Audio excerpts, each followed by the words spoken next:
দেহটা আগুনেও পুড়াস না, আমার দেহটা যেন জলেও ভাসিয়ে দিস না রে,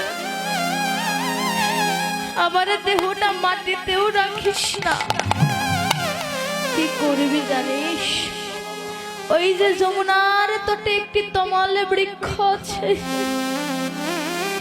তমালের বৃক্ষের সঙ্গে আমার দেহটা বেঁধে রাখিস। যখন গোবিন্দ ওই পথ দিয়ে গোধন নিয়ে চলে যাবে, আমার দেহটা যখন গলে পচে মাটির সঙ্গে মিশে যাবে, ওই দেহটা গলা পচা রক্ত দিয়ে তরুলতা কত বৃক্ষ বড় হবে, ওই গোধনগুলো ওই বৃক্ষ তরুলতা সেবা করবে। আর আমার দেহটা যখন গলে পচে মাটির সঙ্গে মিশে যাবে, ওই পথ দিয়ে যখন